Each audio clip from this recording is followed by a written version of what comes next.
This is the Bates Bobcast, our weekly podcast where we take a look at the week that was in Bates athletics. My name is Aaron Morse, and this week we look ahead to the NESCAC tournament for the Bates volleyball team. Plus, Bates alum Tom Lopez made history by earning his 300th career win as head football coach at Lincoln-Sudbury in Massachusetts. And Bates alum Amelia Wilhelm was honored Sunday in Indianapolis as one of 9 finalists for the NCAA Woman of the Year award. All that and more coming up on the Bates Bobcast. Bates, 5 billion on every game. Right till the end. Fight for our alma mater game. The Bates soccer and field hockey seasons came to an end last week, with the Bobcats losing a trio of games to rival Colby. Women's soccer finishes with a record of 5-10. Men's soccer posted its second straight winning season with a mark of 8-7, and field hockey finishes 6-9. The volleyball season continues for Bates, with the Bobcats going 2-1 last week, defeating Husson and Trinity at Alumni Gym. Bates has a record of 14-8 going into this weekend's NESCAC tournament at Bowdoin. It's the team's best overall record since 2009. Junior Taylor Stafford-Smith joined the Bobcast to talk about the team's success. Well, first of all, Taylor, Senior Day got the win for the seniors, 4 of them. How cool is it to see the seniors go out on their home court in the regular season with a victory like that? Awesome, and it was our last game of the season before going into this weekend for playoffs, and it was awesome just to see their faces and end on a good note. And Lauren had the kill to clinch it, right? She did, and we were actually talking about it after the game, and it was so funny because we all saw that she was about to kill it. So it was a good one. And only appropriate, I suppose, right, to have a senior close out. Yeah, exactly. So for you personally, you being a junior this year, past few years, Jacqueline Forney's been the setter, setting you up for the kills, and now Julia Panapinto's the new setter this year. What's that been like to have a new setter? Awesome. I think Julia is honestly the hardest working player on our team. She's constantly in the gym, constantly asking us for, tips as hitters to get that connection between the setter and the hitter. And I think it's been great with Julia. Yeah, she does all sorts of, she plays softball, she does the weightlifting, she does everything, doesn't she? Yeah, it's crazy. And then for you personally, what have you been working on this year, kind of in your game as a junior now compared to the last few years maybe? I would say just constantly coming together as a team and making sure that's still there. And I mean, I know this year for me personally, I've been working on my digging more and blocking. But I mean, I guess this season, just because we do have a new setter and we are a developing team. For me personally, it's just probably getting that connection with Jules, which we definitely have. Piling up the wins this year, too. I mean, the Hall of Fame tournament there, you went undefeated. Yeah, so what was that like? And this is also the first year that we've done so well and so long. And again, because we are a developing team, it's just I'm more than honored to be a part of it. And it's great to look at just because I know it's only going to go up from here. NESCAC tournament this weekend. Mm-hmm. It's at Bowdoin, the top seed, and you're playing Wesleyan, neutral court, if you will. Yeah. You've done this before, though, going to the NESCAC tournament. What have you learned from your past experiences? Well, I know that this year we're really just stoked that we're playing Wesleyan. We were actually hoping that Bowdoin was going to beat Wesleyan just so that we could, get our revenge or redemption. But yeah, we're pumped. We're just going to focus this week during all of our practices and just get ready for Friday. When it's not home or a road, what's that kind of like, a neutral court sort of? I think it's going to be awesome just because we get to spend the night here, get some rest. It's only 45 minutes away, which is nice. And I think we always do play pretty well at Bowdoin, so it'll be interesting to be somewhere other than Tufts this year.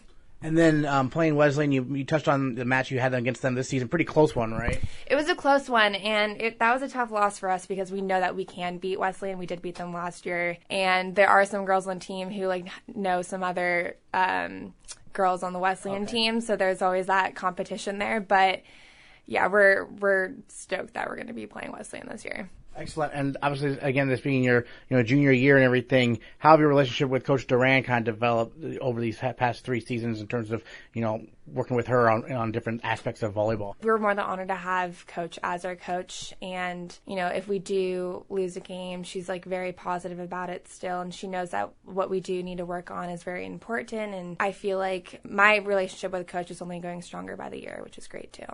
And then also on your team, Gabby, one of the captains, libero, and she was Defensive Player of the Year in the conference last year. Yeah. It must be pretty nice to have her back there with some digs as well. Yeah, and honestly, if anyone, deserves it, it's definitely Gabby. Gabby and I have been very close ever since we started volleyball, and she also is definitely one of the hardest working players on this team. She'll break her back for anyone, and she's great. We love her.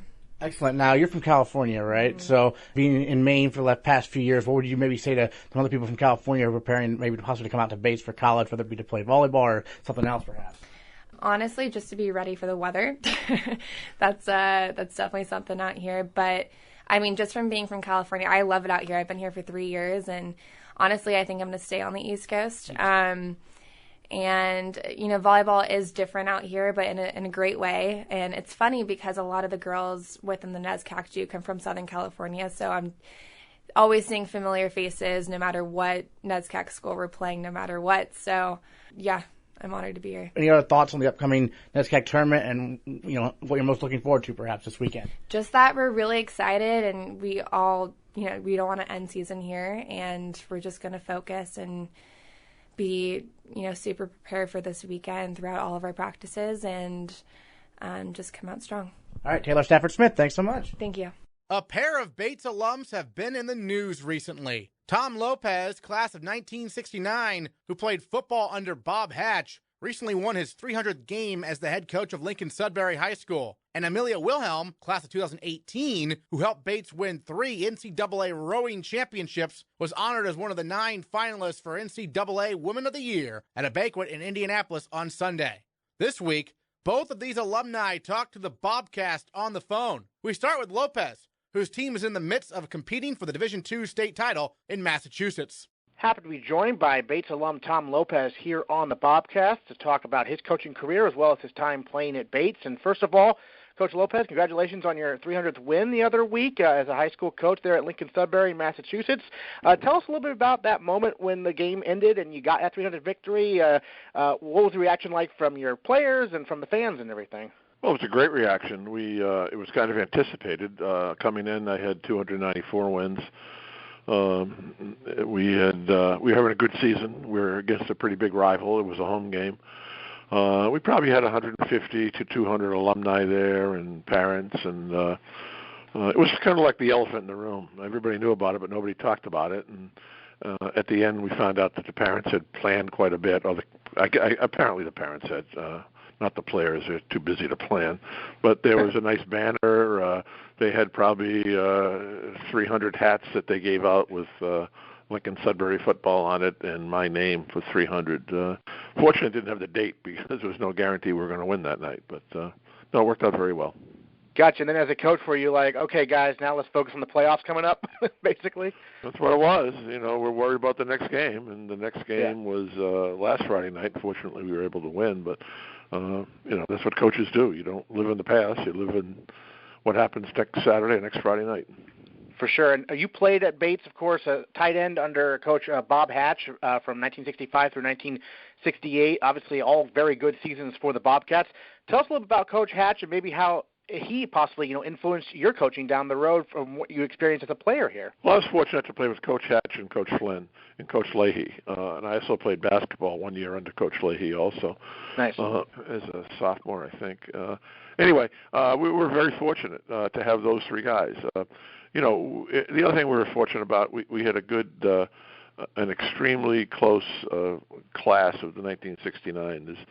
There were, I think, 13 football players, and most of us played a considerable amount. I'm still friendly with probably 10 or 11 of them. I see them on a regular basis. It was just a very close group. It was a very closely knit. We did everything together. I just feel very fortunate to having been playing Bates during that period. It's commonly known that we had a lot of success for the 4 years I was there. I didn't play much as a freshman, but as a sophomore, I was able to start at tight end. And as a junior, as senior, Coach Hatch moved me to split end. So, like I said, I was very fortunate to having been coached by Hatch and Flynn and Leahy, and I was very fortunate to having played with guys that I played with. Terrific. Any games or moments stand out to you in particular from your time at Bates? Well, there's a whole bunch. We went to Norwich when I was a junior, and Jim Murphy, the quarterback, threw the winning pass or the tying, the potential go-ahead touchdown pass and about a 40-yard pass on the last play of the game. So we were down by 1, and we went for 2 to try to win the game, and Murph threw to me, and the ball hit the official in the shoulder. We ended up losing the game. So, but it was a great, I had a particularly good game. Bruce Winslow, who was a starting split end, had got hurt the previous week on Wednesday. He was going to be out for the year. We found out Coach Hatch moved me to split end, and Murph and I connected probably 6 or 8 times. So it was a good win. It was a good game to remember. Unfortunately, it was a loss. When did you decide you wanted to go into coaching? When was that something that you decided you wanted to do? Well, I was a history major at Bates, and in all honesty, most of the guys that majored in history were going to law school. They were going to teaching, or unfortunately, some were going to Vietnam. So it was always in the back of my mind. My high school coach was a teammate of Coach Hatch's at BU, and he was the one that sort of steered me toward Bates. And he was very influential in my life also as far as coaching goes. And I was fortunate to land at Lincoln-Sudbury. I could have landed someplace where there were no coaching opportunities. But Lincoln-Sudbury had just started football in 1969. My first 2 years here as an assistant, we were 0-9 and 0-9. We didn't win a game. So we were starting from the bottom up. So it was a good place to be. I was here at the right time. I was very lucky. Yeah, I was reading an article about how, when you first started there wasn't a whole lot of resources, but things have changed. How have you seen everything grow from kind of when you started till present day? Well, at least in my particular school, obviously there were no lights, there was no stands, there was no clock, there was no scoreboard. Yeah. So it was like a soccer field that we put a couple of benches on, and they lined for football. And then gradually, little by little, I think we got the clock and scoreboard first. We were a long time without stands. And then, like most schools in Massachusetts, and probably in Maine also, we were fortunate to get lights in the late 80s, early 90s. And now we have the turf field, so now we're, we have very good facilities here. Excellent. Your son, Michael Lopez, went to Bates and now does data and analytics for the NFL. When he was choosing colleges, did you say much to him about Bates and your experience there and what he might come to expect here, or how did that process go? Well, he was pretty good academically. He was much better in math than he was in English, but he was very good academically. He ended up applying to only 2 schools, Williams, Amherst, and Bates. He was very familiar with Bates because obviously whenever we went out with friends, it was Bates stories and Bates people, and he had visited here several times at reunions because I'd always go to my reunion and would bring him along. He had met Coach Harriman. It was Coach Harriman's first or second year, probably second or third year. And they seemed to connect. So it just seemed a logical place to go. I encouraged him to look at other places, but he had settled in on those 3, and I was glad he chose Bates. He had a very good career at Bates. He actually was in 2003.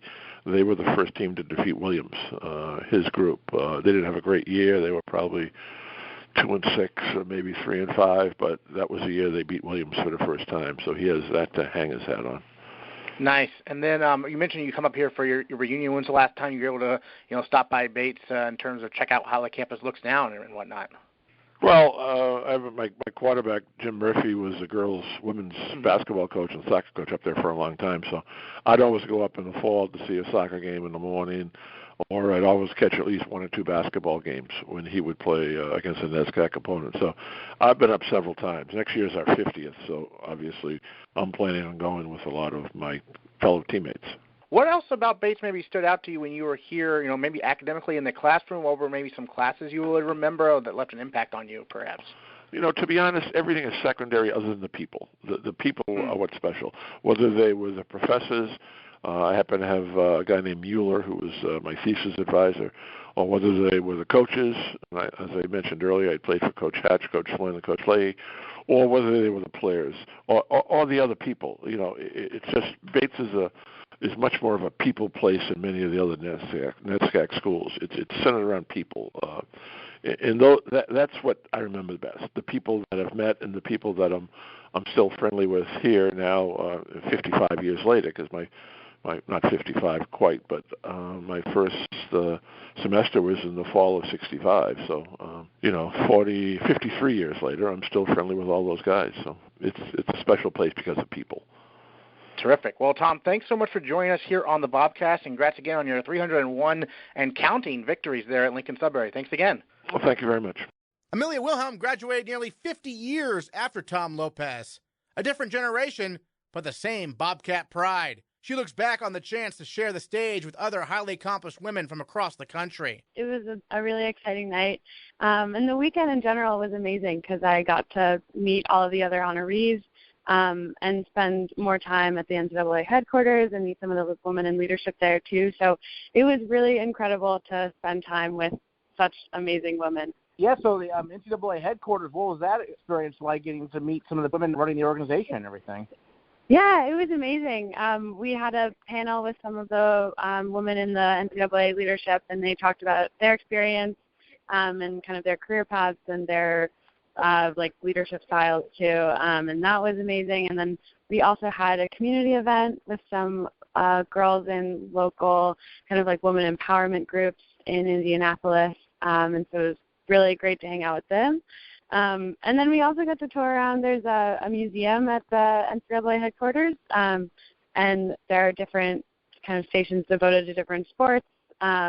And I got to see also Bates has a banner hanging in there from our last NCAA championship, so that was exciting. And then we also we could find the Bates, pictures of Bates, the team at the last couple NCAA championships too. So it was fun to see a lot of new things and see some familiar things at the NCAA headquarters too. That's awesome. And then they interviewed you live on stage, I saw. What was that experience like? Yeah, they did. It was exciting. They told us beforehand that they were going to interview us. And I mean, they picked a question that they felt was also really representative of the interview experience and meeting with the top 9 finalists. And I think that they asked a question about what it was like being on the team, and I think that was definitely a strong theme in my interview and my overall base throwing experience for sure, that team is so important. And I definitely think I kind of got a little emotional thinking about all the women who had gotten me there on that stage. And I felt really lucky that Bella was there with me, but definitely I was thinking about all my teammates who had texted me that they were watching the live stream, and everyone who had reached out to me in the past couple months throughout this whole process.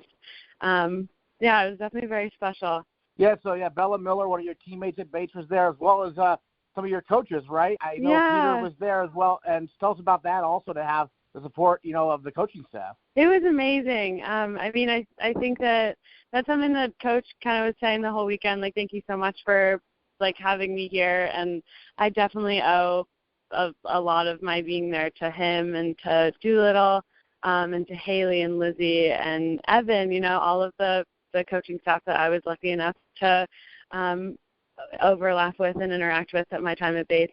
I really feel lucky, too, that Andrea Doolittle was there, because she was so instrumental to my experience at Bates, on and off the rowing team. It really was a special weekend, just filled with people near and dear to my heart.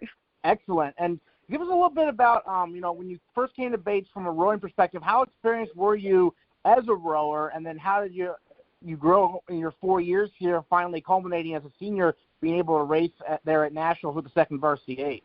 Yeah, I think that I didn't really know that I wanted to row when I got to Bates, or when I was thinking about Bates, and definitely visiting, and when I was accepted and visiting with the team, the Bates rowing team, I thought that these are the women that I really want to spend the next 4 years with. So I think even from the start, I was really in it for the team and in it for the just incredible people that I'd be spending my days with. And I think I definitely got better and faster over my 4 years here. I I think also representative. I spent 2 years as the spare for NCAAs, and then I got to race my senior year, which was definitely an experience that I feel really grateful for. And I know that I worked hard for that over my 4 years at Bates. Absolutely. And then, so give us an update of what you're up to right now. Or not right now, but, currently. Yeah, well, right now I'm in the airport. But right now I'm on my way back to Philadelphia, where I'm living, and I'm working right now as a research assistant in a lab in the hematology department at the Children's Hospital of Philadelphia. So I'm doing, kind of like bench work, like wet science research, and I'm really excited about the work that I'm doing. I'm really loving Philadelphia. Yeah, postgrad is treating me great. Excellent. Yeah, we talked about this at the Mount David Summit, but your thesis there with the chemistry department, working with Paula Schlack, how did that go, Yeah. Working with her there in the lab? It definitely, it was an incredible experience that I had at Bates, and I think actually a couple of the techniques that I used throughout my thesis are serving me great in my time now at the Children's Hospital of Philadelphia, and I think that definitely I laid the groundwork for an appreciation of research and the whole process there. So it's good to build off the experience that I had for my thesis, even though the work I'm doing is pretty different. Awesome. And well, any other thoughts on the event last night? And I guess a nice capper to your time at Bates, basically, would you say? Yeah. I think that the whole event just was incredible, and I definitely feel in awe of my own teammates, and I think that they are also special, and I think it was incredible to be around women who have been so decorated on the field, in their sport, on the court, whatever, so different too than I was the only rower, so I got to learn a lot more about other sports. And it's just every person was doing something so dynamic and so different, and they were so passionate about what they were doing, but at the very baseline level, everyone was really focused on advocacy and really pushing what they're passionate about. And I was really inspired by the whole weekend. If it's not really apparent, it was just incredible. Excellent. Well, Amelia Wilhelm, thanks so much for joining us here on the Bobcast. Yeah, thank you so much. Now it's time to talk to our Bobcats of the week. The cross-country teams competed at the NESCAC Championships Saturday in rainy Boston. The men came in seated 8th in the field, and they finished 4th, led by junior James Jones, who earned second-team All-NESCAC honors for his 8th-place finish out of 150 runners. And he is our male Bobcat of the week. The NESCAC Championships, the weather conditions. Tell us about, a lot of rain, running in those. What, if anything, changed for you, perhaps? Well, we wore spikes, so it helps you get better grip. And this was a lot better than our meet at Connecticut College, where maybe half the team fell. This time, we were pretty much on our feet the whole time, at least. For you, you had a great first year here at Bates. Last year, though, some injuries, some illness. How have you been able to battle back from that to reemerge now as a junior? What's that experience been like for you? We've just been increasing the mileage, slowly, week by week. And kind of coming into championship season, we started doing a lot of, harder track workouts, and that seems to be helping. From a personal perspective, were you ever frustrated last year or anything, or was it pretty much, stay the course? It was kind of nice in a sense that I was able to take some time to focus on school and, some other things. But, on some level, it's always frustrating whenever you're, not able to improve in anything, on account of injuries or anything. And the team this year came in ranked 8th and the NESCAC and got 4th place. So what was the reaction to everyone after the meet and everything? Everyone must have been pretty pleased, right? Yeah, the whole team was really happy, and in 2 weeks we've got our national qualifier race, so we're hoping to place similarly in that race. And then tell us a little bit about some of your teammates. I know Mark Fusco had a great run. What's it been like working with them this year? It's a really good team. We pretty much do all our runs together. I like talking with them on runs and grinding in some of the workouts. What is your favorite part about maybe cross country in general, kind of? I think it's really peaceful sometimes, when you're to be in nature, just kind of listening to your breathing and you and your friends breathing and you're all suffering together. It's a nice experience sometimes. Gotcha. And who do you typically run with, maybe at the start of the race or throughout the race typically? This year I've been running with Henry, Justin, and Nico for the most part. Yeah. So two of the captains are in that group, right? Yeah. What are they like in terms of leadership? Nico, in particular, has really nice speeches that he gives before a lot of our runs, and Henry's super energetic, and he brings a lot of positive energy to the team. So any particular moments from this race stand out to you? Anything throughout the course that you remember distinctly? I definitely remember the first couple miles feeling really good, and then after that it was kind of just about hanging in. Yeah, and so throughout the race you mentioned you're suffering together kind of a little bit. Is there anything going through your mind in the race, or are you just completely focused on what's ahead? I mean, yeah, things drift in and out sometimes, but for the most part, when I race, it's pretty clear. I don't usually think about anything in particular. Regionals coming up for you guys. They're at Bowdoin, and so you're probably very familiar with that course, right? What's it like? It's really flat, and so you can run PRs probably if it's not really rainy. Well, a flat course compared to maybe the hilly Pineland Farms, right? I mean, so how do you train maybe the other coming weeks? Do you go more to the golf course, or what do you do? We've been doing some stuff on golf courses. I don't know that you necessarily need to run on flat courses to be able to run flat courses well. It's a lot of just general fitness. Probably the reverse is more true. Like if you're prepping for a hilly course, you probably want to run hills, but I think, they're probably kind of backwards compatible in that sense, the training. So what's going to be the main focus in your mind just to build on this NESCAC performance, basically, right? Yeah, I mean, at this point, the training's kind of in, so kind of the result will be what it will be at this point. We've only got 2 more weeks, so just trying to stay healthy, and we'll get a few, probably this week we'll get a few quicker workouts in, but just kind of trying to stay relaxed to probably race as comfortably as I can on that day. There you go. James Jones, Male Bobcat of the Week. Thanks so much. Thanks. The Bates women finished 5th at the NESCAC Championships, with senior Aiden Eichhoff finishing 12th, good for second team All-NESCAC, and senior Katie Barker taking 5th and a spot on the All-NESCAC first team. It's the first All-NESCAC honor of Barker's career, and she is our female Bobcat of the Week. Well, Katie, first of all NESCAC performance for you. Wasn't easy, though, probably, right? What was the weather like down there? I heard it wasn't very good. No, it was windy and cold and raining and muddy, but all the elements kind of added to the excitement of the day. Yeah, I think that our motto was to own our grit, so use the weather to our advantage, because if we owned it and really embraced it, hopefully it would bother other people more than us. So yeah. Were there any particularly challenging moments that stand out from the race for you? There's one moment when I just remember it was close to the 3-mile mark, so overall it's 3.7, but we kind of went out into the field and there's a huge gust of wind and the rain was coming down, and I definitely felt it, but I just tried to channel it and think that it was hurting other people more than me. So it was exciting, though. Yeah.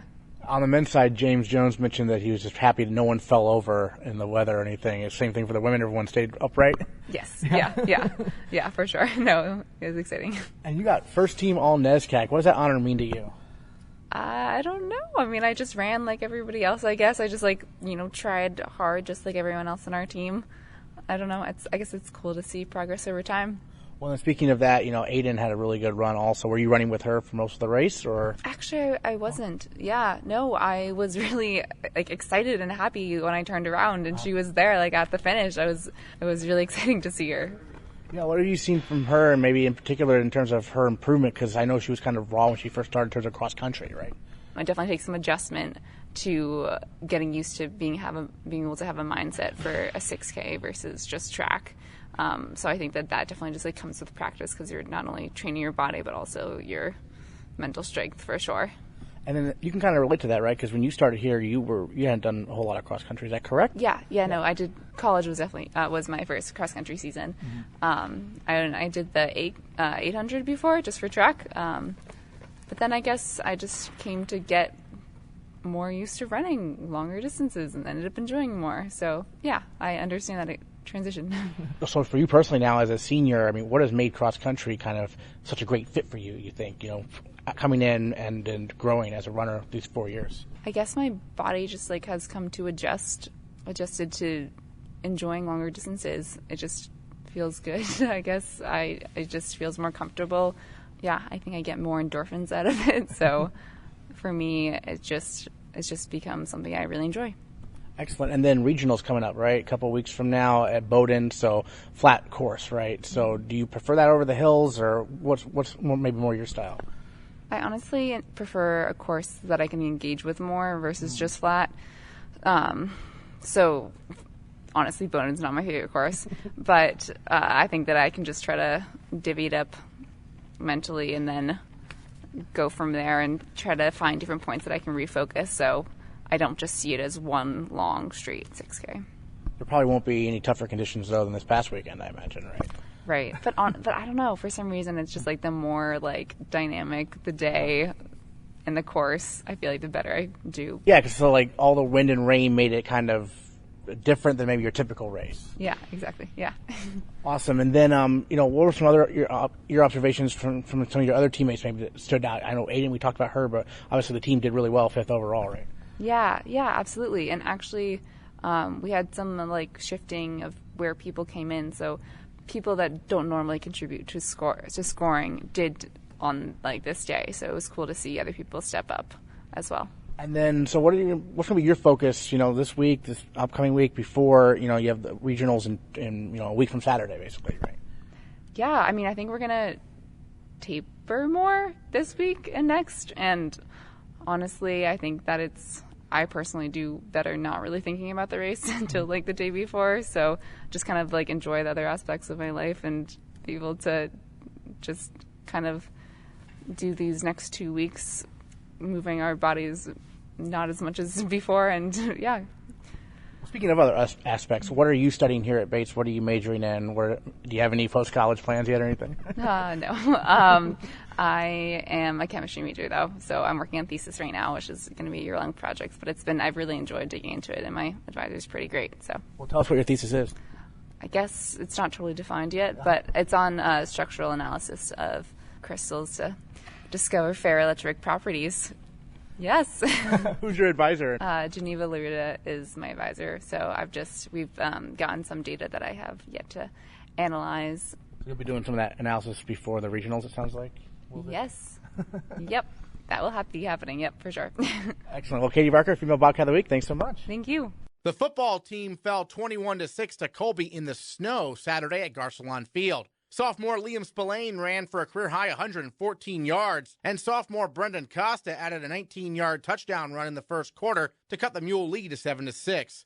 But late in the first half, Costa suffered an injury and missed the remainder of the game. Colby led 21-6 at halftime, and neither team was able to score in the second half as the snow persisted and the defenses stepped up. Head coach Malik Hall looks back on the game. 5th quarter here on the Bates Bobcast with the head coach of the Bobcats, Malik Hall. And coach, obviously, game against Colby, we'll talk about the weather conditions in a moment, but I think everyone wants to know first, Brendan Costa, I understand status not sure quite yet.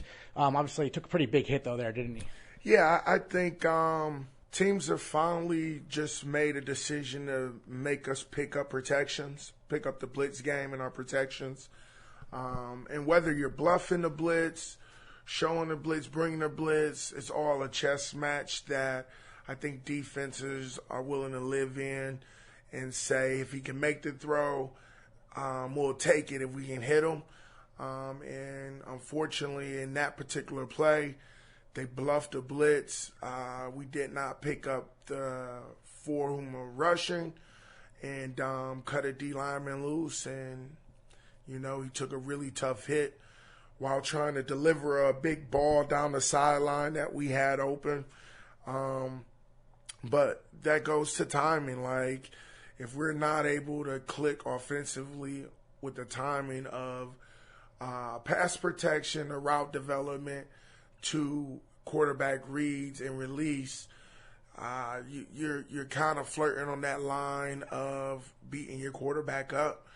I thought we corrected some of it against Middlebury, and unfortunately not enough to keep our starting quarterback from being hurt and exiting the game before it was over. First-year quarterback Jack Bryant came in, a guy from Falmouth. He played a little bit this year, but this was his first extended action. What were your observations from him in obviously some less than ideal conditions? Whenever you haven't been in the fire all year and that moment arises, I think it takes a very special individual to rise to the occasion without the reps, without being in the game, And if you add the weather, it certainly didn't play into his favor.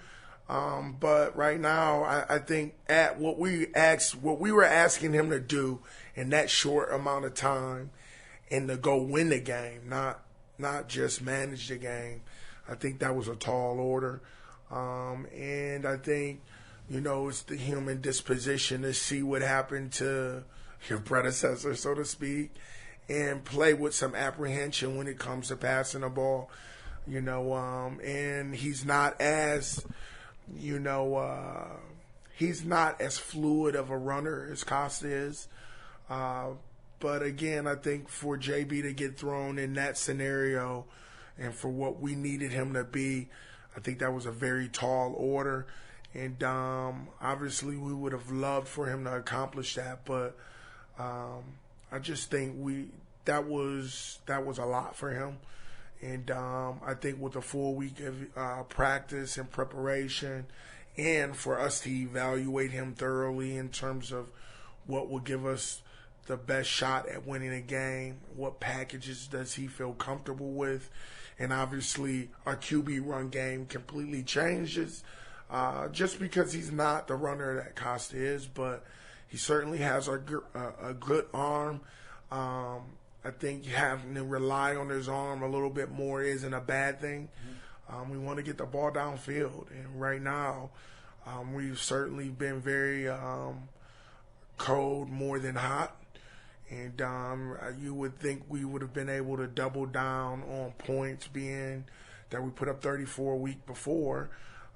But again, every game has its own individual challenges, and not only that, nothing's promised because you did something good the week before that you'll be able to do it the same the week of.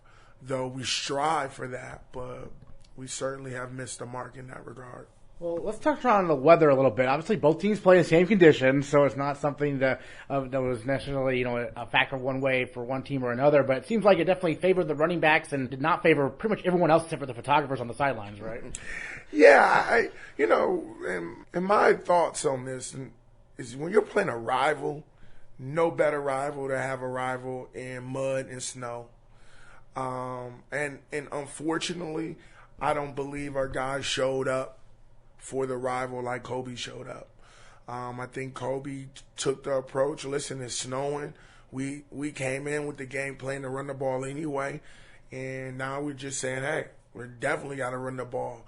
And I would have hoped for our guys defensively to respond at a much higher rate than what they did.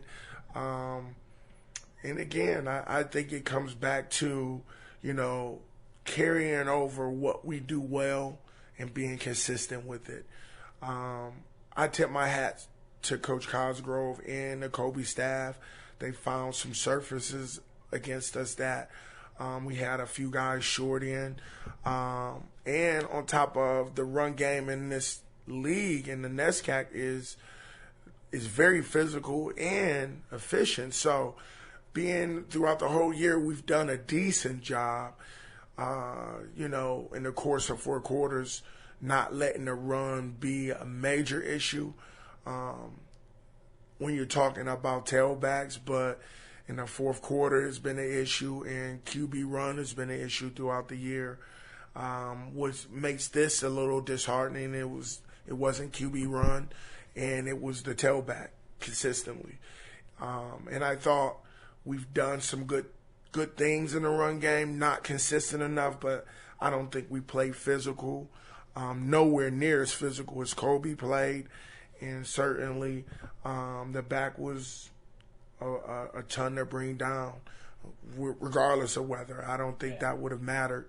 But the thing that mattered most was, it was our in-state rival, and the other team showed up, and our team didn't. Well, for the offensive side of the ball, Liam Spillane had a career high in rushing yards. Mm-hmm. Looks like he runs with pretty good vision. Just watching from the press box, looks like he knows how to find the hole, doesn't he? Yeah, I think being a 6-foot back at almost 200 pounds, I think the challenges for him is keeping his pad level down. But he certainly has a knack for finding open holes in green grass. And on top of he's a hard runner, though he runs with high pads, he's still tough to bring down, and he certainly doesn't mind taking the physical part of the game to you as a runner and not letting him be a punching bag. He certainly believes in delivering a punch even though he's being tackled. And I think that wears on defenders. I think the offensive line, whenever you have almost a 100-yard rusher or better, the offensive line is doing something very well. I think we're gaining ground in the run game. I just want us to gain that same type of ground in the pass game right now. Gotcha. And then I just wanted to ask you if you'd ever coached or played in conditions like that before, in terms of a lot of snow like that. Yeah, I have, and it's a great game to coach in. Weather as a coach is difficult, but what makes the weather a great game is seeing players play in it. And what makes it not a great game is when your players don't play well in it. But all in all, I thought it was a great atmosphere. I thought it was a great opportunity for our guys to compete in a rivalry game with conditions that don't happen often. And I think we have to learn how to embrace those kind of circumstances and lean in a little bit more. Like that game, they weren't going to throw the ball. That was something that we've struggled with in the past weeks, the ball being in the air. And unfortunately, we also struggled with it being on the ground this week. You guys almost connected on some big pass plays in the first half. Colby's defensive backs were able to break up a couple passes, but it looked like you had some things designed that were fairly effective in terms of at least getting the clean pocket and getting the ball down the field a little bit. Yeah, I think we have some things dialed up. I think that's no different than every week. Unfortunately, you can see it open on film, but it doesn't mean anything if he doesn't see it's open. And, not to be Monday morning quarterback, but it's hard to be in the game and be the quarterback and not be 100% certain you're being protected to find the guys that are open. Right now, I think on every level on our team, we're trying to reel in trust, reel in culture, and at the same time try to win a game. And I think combining all three of them, it makes it extremely hard to win. And it's hard to win as is, but when you factor in some of the mitigating circumstances along with our program and the opportunity to compete, I think it gets lost in translation. Who's open, who can make a sack, who can make the tackle. When you add all of those outside elements or internal elements, I think the mundane seems even bigger. The simple seems like, this is a tall task. But, that's why we're here, to kind of dumb it down and show them how to become more of a team and allowing the team to make the play for you, opposed to everyone wanting to make it as individuals. But that comes with time and process. And right now, I think more than anyone, myself as well as our staff, players alike, we want progress right now, which is a win. But again, process and progress are often on two different timelines. Well, speaking of that, this Saturday at Bowdoin, both teams hungry for their first win of the year. Under the lights, too. I don't think I've seen Bates play under the lights yet in my, 4 years I've been covering the team. So what are your thoughts on, a night game, basically, against Bowdoin, where both teams are looking for that first victory? Again, another rival game, another in-state, down-the-road trip, which should be very competitive and we should embrace the atmosphere regardless of the weather. We're under the lights. It's a night game. We're down the road. It should be a physical game. They're going to try to run the ball. We're going to try to run the ball. So all in all, it should be a lot of clicks and clacks on the field. And it's our hopes that we come to play. I think no matter what, you've probably seen two different Bobcat teams. You've seen a team that is playing a stifling type defense. You've seen a team that's putting up 35 points a game, 34 points a game, and you've seen everything lower beneath that. Our job is to try to find a nice sweet spot where we can be a consistent team that shows up and competes at a high level. And you would hope that the rival brings that out of you, but we also got to find a way to bring that out of them as a coaching staff. And the senior group needs to find a way to play their best game because they only have 2 left as well. All right, Coach Hall, thanks so much. Thanks again, and it was a great opportunity to have a memorial for Coach Harrison. Our players, just giving them a preview or a peek of what he's done for the program and for the school, I thought was magical. It's my hopes that we can get a win for him and show the Bobcat Nation why it's a great day to be a Bobcat. Next time on the Bates Bobcast, we will look at how the volleyball team fares in the NESCAC tournament. The Bobcats open with a match against the 2-seed Wesleyan this Friday at 5 p.m. in Brunswick. We'll also recap the football team's clash under the lights with rival Bowdoin. Kickoff is set for 5:30 p.m. Saturday in Brunswick. That's next time on the Bates Bobcast. Bates,